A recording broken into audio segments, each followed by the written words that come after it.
Hey, everybody, welcome back to the Beyond Interactive podcast. I'm your host for today, Eitan McGee, the Pop Shop CEO, and I'm here with Dan from the Nuke Company. How you doing? Hey, How are you, Dan? How's everything? Good to see you. awesome, man. Things are great. Thank you. Thanks for having me on here. Appreciate the opportunity. And it's always good to have a conversation with you. I was asking how's the summer going, but you guys live in the summer phase all the time in California, so it's not. Yeah. Dude, we've been looking at a month of like gray skies though. My son is home from Washington State University. He said it's been nicer weather up there than it is here in Southern California. That's incredible. And before we get into what weather does to our industry, and as we all know, I'd like for you to give a quick introduction about what you do, your company, and how you operate in the trade show world. Right on. Well, thanks. Yeah. So we are the official company name is the Deondo Company. We rent the Nook event pods, which are portable meeting pods for any sort of conference or event space. And they basically provide a simple and easy way for people to get together on show site, have impromptu meetings. If you just need a quiet space to get away and get out of the crowd, pop into one of these things and charge your phone up. They all have charge units in it, as well as acoustical panels that cut out a lot of the ambient noise of the busy trade show floor. So tell me, I mean, you can get furniture, you can step away from the audience if some places it's not easy. So I do see the value. But what are the other differences between the Nook and the other environment it could be created? Maybe talk about the advertising portion of it and the sponsorship. Yeah, absolutely. So I think that's one of the big things is not only is it nice to have that space, but what it does is it creates a new sponsorship opportunity for the event management teams, right? So every space on the pods can be branded. So the back walls, the inside walls, and it's really a good opportunity for sponsors to capture people's attention because people sit in these things for 15, 20 minutes, sometimes longer. So why not put your message there where these people are hanging out, catching up on work in between meetings at the trade show and yeah, get your message across in a much better way than I think than floor stickers that people walk on or other things that I've seen over the years. It's just a new way to look at things. And I have the picture of the Nook. First of all, me personally, I think it's a very also technology edgy concept, right? So you could find other places to sit and get some quiet time and maybe even charge your phone. But overall, it gives you, I think, a very techie feel and adds that value to the event. I have a question. How does the organizers find you guys, and how's the process from the moment they engage with your team leading up to the event works with these guys? So yeah, a lot of people will find us through, well, obviously how we met, IAEE and some of these events for event people. So that's usually our biggest way to get these in front of people is literally showing them. A lot of times they'll find them at other shows as well. So like, oh, I saw this at this other event. These are so cool. I want to get involved. So typically we'll work with event management companies to figure out a rental agreement basically. They will turn around and present these as a sponsorship opportunity to their clients. So we've had clients from National Retail Federation. She's been using them 4 years, and we've only been around for about 5. So most of our life. But she turns around, sells them as packages of 3 or 4, gets, I don't know, 15, 20 grand for them. So everybody wins. So they make money from it. The sponsors are winning from it. And the attendees have a nice place to sit down and chill. And I think, in addition to that, I've seen these in many events. I always think that they're attention grabbers. I've never seen an empty Nook. I got to tell you, every time I walk by one of them, beside the fact that I'm a user, I'm a heavy user because you know me, we're at trade shows, we still have to get work done, and this is a great escape to do those things. I think it's just like back in the day when we used to go to the club and you saw people waiting in line. You say, "Oh, I got to go in there." So I feel like whenever you see people sitting, say, I'm going to come back. I need to try. I want to sit there. What is the typical marketing an organizer will do to promote these at the event? Is it something that they pre-show are doing during the show? What type of marketing is the organizer doing in order to get more people to use these units? That's actually a really good question. So sometimes that tends to be one of our biggest challenges, to be quite honest. So let's just say a show organizer sees them on site somewhere, and they're like, "Oh, these are great. How do I get them in?" They contact us. We get them figured out. They're like, "Okay, here's the pricing. Here's what you should try to sell them for," and then they'll create a marketing piece to their sponsors. And sometimes they don't quite get it, right? So it's they'll show just a picture of the Nook itself without people in it, and people don't, sponsors don't get the concept of the fact that, oh no, people are going to utilize this thing and sit in there and enjoy them. So we've had to kind of help craft that message for them. It doesn't hurt that that's what I used to do throughout my entire career, was selling exhibit space and sponsorships. So I get it from their point of view. So it's easy for me to say, hey, look, why don't we tweak it this way, show some people using it, and show the actual benefits of having this space right there. So you're not having people run off to the bar to have a conversation, because once they go off to the bar, they're never coming back to the trade show floor. I think we both have realized that ourselves. So Yeah, we're both guilty of that as well. maybe. So, maybe, man, this So is yeah, it's really the definitely. marketing of them is the big key for them. And it's big, one of our biggest challenges is helping our clients to figure out how to turn them into sponsorship opportunities. Yeah, and speaking of that, I'm gonna put obviously the highlight of our relationship and our partnership between Pop Shop and the Nuke concept. When I first saw it, I said, okay, does it need more technology? Does it need more tools? And then I think we met at Expo in Philadelphia, and we had one unit outside the Nook, and we had one screen as shown in the picture.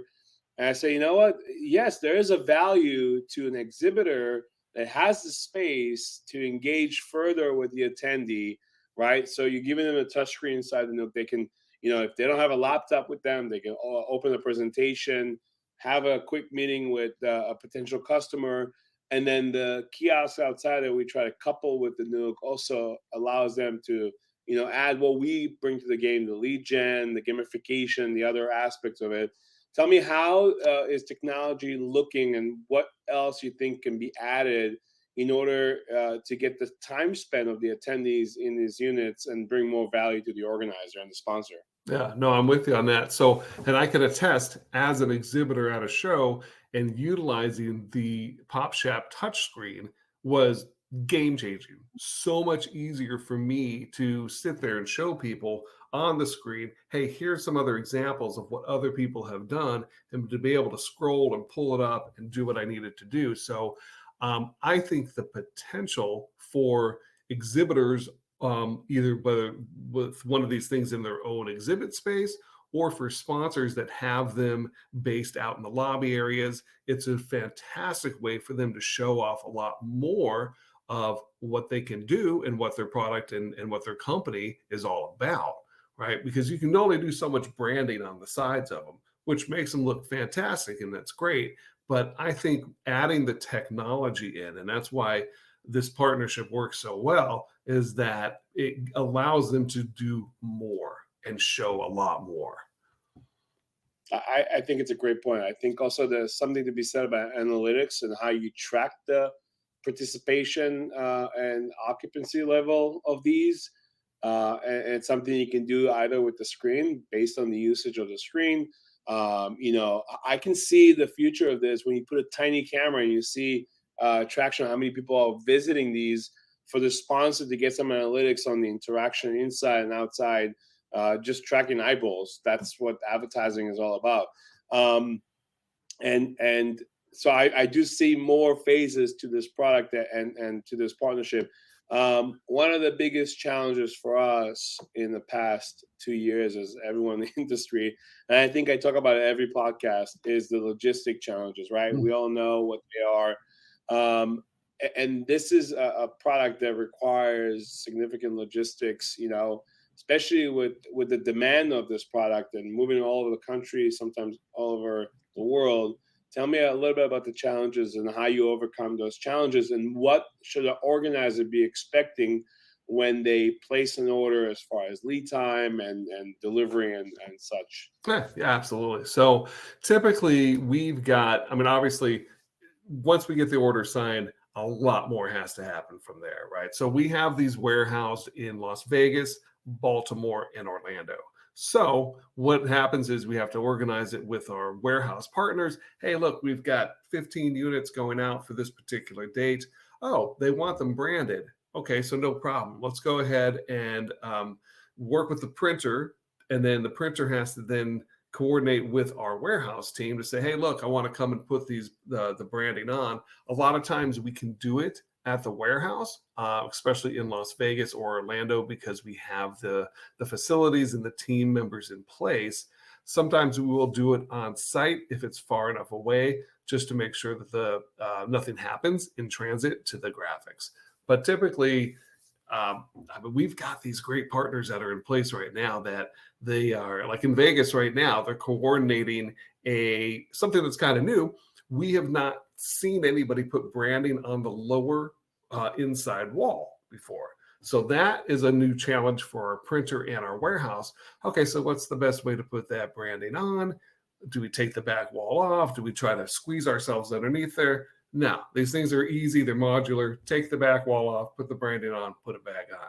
So it's that process, and with our partners that then we have to show up on site on time, and then we always have a Deondo person at each one of these shows, just like you guys do, to coordinate and make sure that our driver gets there on time, or he knows where to go, get them off of the truck with Freeman or any of our other great partners, GES, Shepherd, any of these guys that we work with all the time. So we have to be there to help coordinate everything. Then they got to be put into place. We plug them in because they all do need to have some power for the light bulb and the power strips. But we want to make sure that they look good. So our team will sit there and clean them and make absolutely sure these things look pristine before the show starts, and make sure that the light bulb didn't come loose or anything weird like that. But there's a lot of coordination that happens, and I'm sure you see it with your stuff as well. Yeah, and one of the things we've done, we have great partners that help us with labor, on site and on location is one of them. The you cannot serve everybody without having great partners and labor. With the shortage of labor, and we're in the industry of labor, I think is key. I think the more you can educate the end recipients of your product about the product, and they can service the product. Yes, you still might need one person there, but the product becomes much more scalable. I know for myself, we got one of the units at Exhibitor Live in Vegas last year. And for us, hands on, we took the wrappers off. We started placing, and someone from your team showed up, and we said, "Oh, well, we're not supposed to do that." She's like, "No, well, you did everything for me. Thank you so much. Let me take some pictures." So it is. I would say that if someone is looking to partner with these guys, it is one of those products. And once the heavy logistics is done, and they do make their way into the venue, it's almost like a plug and play, right? You have to make sure it looks good, but it is a type of plug and play product. Well, that's the key, actually. It is plug and play, and that's what I think most of our customers, they are surprised at just how easy it is, right? So they're like, "What? That's it?" They roll off of the truck, and you put them into place, and you plug them in. I don't have to do anything else. No, just come by and tell me that they look good, and then we're out. We'll see you on the way out. Easy enough. Yeah, only 10 people work until this point, and now it's ready. So now you just roll it, right? And Exactly. it happens to us also with the software for the kiosks and customization. when it gets there, you plug it in, you connect it to the internet. Yeah, it just works. It's supposed to Right. work. Well, here's Um, another point on one the of printers real quick though, is that like when we work with Freemans, the GESs and all of the GSCs of the world, it actually makes the job so much easier, both for my team and for the client, because they know what's happening, they know that they're coming, they move them into place super fast, and it's easy. So again, partnerships are key to this industry. Yeah, and creating the partnership is one step. Educating your partners on your product, I think, is the second, and it goes for us and for you. That the partner needs to know what the product is. They need to be trained on, supported, and the more they know, even if you have a person there, it's just it makes it easier. Ultimately, the organizer, the client benefits from it, right? Oh yeah, Um, one absolutely. of the things I saw that I thought was really cool, because we're always talking about trade shows, and I see you only at trade shows, is and I'll share the screen right here, is one of these I come from the basketball world, these in the basketball arena. And I know you guys do also education seminars. So outside of the trade show world, tell me a few case studies and examples of how you use your product outside of the trade show world. Absolutely. So, in fact, this is a great example. This was for an event at Winston-Salem University, and they do a big program there for students that are pitching their business idea. So there's teams. I think there was like 16 different teams, and they wanted to use the Nook Pod as a way to kind of keep things a little bit more quiet, so the other teams couldn't hear what was going on. Right. So this was an amazing setup.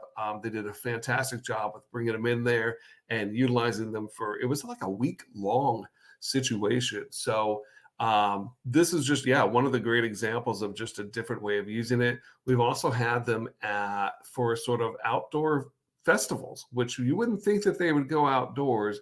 And we're a little bit leery about it. But if it's a 1 day event and we're pretty confident it's not going to rain, we'll be okay.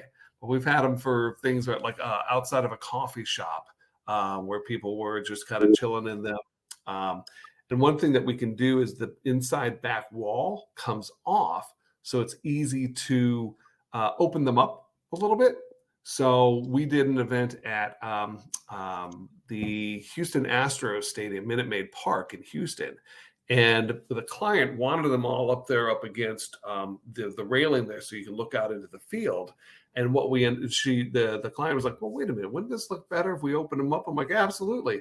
Let's just take those rear walls off and we can and open it up, and then you can look out onto the field.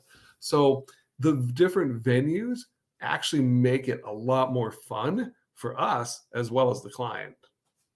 I think it's great. I can give you a list of, and I call you sometimes when I'm in a hotel lobby or somewhere. It's like, you should really have one here. I mean, I do malls, hotel lobbies, Oh my anything in gosh. hospitality, anything that allows. I can see, in today's world, we're so engaged in technology, right? We're always on our phones and whatnot. I can see these also being a disconnect from technology, like a quiet zone, like you have in trains and buses, where you just step away from it and add value this way.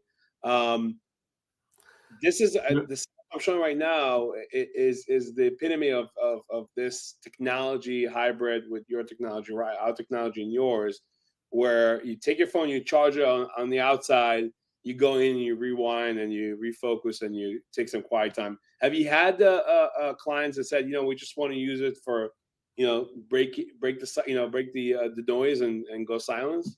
Yeah, you know what? That's actually funny that you bring that up. I just had a client, and it's for a big, like a Cisco or some sort of, big branded event. And she says, no, no, no, no, no. I don't want them to go in there and work at all. I want them to be able to just go in there and unplug completely. In fact, can you take the power strip out so they can't sit there and charge and look at their phones? I'm like, absolutely. We can take the power strips out. We can take the tabletop out, the bench seats out. You can put bean bags in there for all I care and let them just kind of chill. And we'll, put a scent making machine in there and just make them a Zen space, because that's one of the other features of these things is that they are actually autism resources. So they have been certified as ways to just kind of let people get out of the fray and relax for a little bit. And in fact, we've actually got them in a couple of them at Allegiant Stadium there in Las Vegas, and there are sensory pods where they are equipped with some lights on the back wall and some additional features as break areas. And God knows all of us can get a little bit of anxiety at events. So it's not a bad thing to just take a few minutes and get out of the fray and regroup with ourselves. Yeah, I see these things in events almost like when the Fanta Morgana, when you go and you see in the middle of the desert you see some water. It is a place. And by the way, I've seen similar nooks, and I told you, but when you walk and you sit in them, it's not the same thing. The noise cancellation, the comfort, the technology, it's not the same thing. So and I think these are the main advantages of this product, and that's why it's so successful. So, looking ahead to the industry, your business, what do you think are the main point of success that you can bring to the table? What's the next year or two looking for you guys in the trade show world and as a whole as a business? Yeah, so we are really looking forward to growth at this point in our lives. So we've got a lot of, so we've got our warehouses, our three main warehouses, but what I'd like to see us do is to expand our warehouses so we can service other parts of the country a little bit easier. Right now, transportation costs are one of our biggest challenges. Obviously, labor is still a challenge for us as well. We've got to make sure that we've got our right teams in place to handle all of the logistics that happen with these things, which I'm sure you're fully aware of as well. So that's what I think our biggest growth in the next year and challenges would be increasing our inventory, making sure that we can keep them affordable and make sure that we can get them to shows that want them, even if it's in the middle of the country and it's not going to cost a fortune to get them there. And I know I said to wrap it up that question, but I do have a follow-up question. When you compare last year to this year in the business of trade shows, where do you see the biggest differences when it pertains to your product, and where, if you could tell the future, you think where we as an industry are going to be next year? Good question. Well, as you know, since COVID, everything has finally started getting back up to speed. And so last year we started to see that comeback, but this year is when we're really, really seeing it. And I'm sure that you're in that same situation. But yeah, we have been seeing a lot of growth in this aspect. And yeah, we're really just expecting that. I think actually just kind of partnering up with, actually, I want to do a lot more with you guys and to include more of this technology so we can see a lot more growth in what we have to offer. Because the pods are great for what they are, but I think we need to add on these other things, right? With the screens and the different technology, and it surprises me still so many people who are like, oh, that's fantastic, I've never seen that before. I'm like, God, we've been doing this for 5 years, how come you haven't seen it yet? But it's also a great opportunity because they haven't seen it yet and they want to get it at their show. So Yeah, and I tell you, I'm a fan. I try to, for us, a very complement product to our product, and we love the partnership. You guys and awesome people. It's just nice to work with good people. To see eye to eye. In an industry that you really need partners. I think we have made the emphasize now. So first of all, I want to thank you. Thank you for taking the time to do this podcast, and second of all, for your friendship, and wish you a great Memorial weekend, and probably see you out there on the next show, right? anytime you know it, we will see you again soon. And again, same goes for me, man. I love working with your team. Always easy to work with. Looking forward to doing lots more events with you very soon, sir. Thank you, Dan. Take All care. right, man. Take care.